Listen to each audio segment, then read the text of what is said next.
where another India-flagged LPG tanker has now crossed the Strait of Hormuz. The green Asha, as it is now being called, this is the LPG tanker that seems to be now headed towards India, as India's energy flow seems to be unaffected, or in a way, relatively stable, as we can call it, as far as the energy flows via the Strait of Hormuz. That still continues because still there is a considerable number of Indian tankers that remain stranded in the Persian Gulf. But Mayank, one by one, we're getting the clearances of those stranded tankers. And now what is being said, as you said, hope, that is also Asha. So this is green Asha, which is now making its way towards the Indian shores.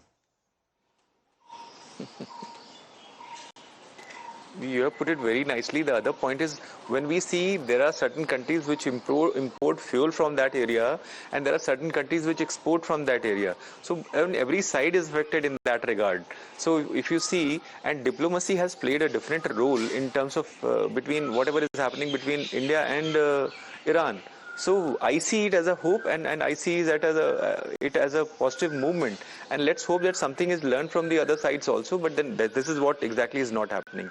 And on NATO countries, the US president has already made statements that it is not his job to keep Strait of Hormuz open. And Iran has been deciding whether this civil vessels have to move, commercial vessels have to move, and at least not at all the military vessels. And Bahrain happens to be one of the biggest naval bases of CENTCOM in this side.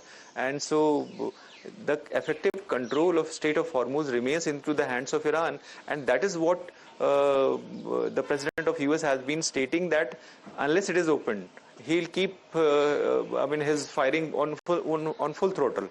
So let us hope that things come and let up is taking place. But that is what we are not seeing. Yes, because as far as what would have been the real hope or the real Asha would be that, the stranded Indian tankers, because it's been over a month of this energy blockade through that Strait of Hormuz, if they would have been released, not even at one go, but the faster the better it would be as far as for meeting the energy crisis back home in India. But relatively, we are now in a stable situation. Thank you, Mayank, for joining us here on the broadcast, because it's a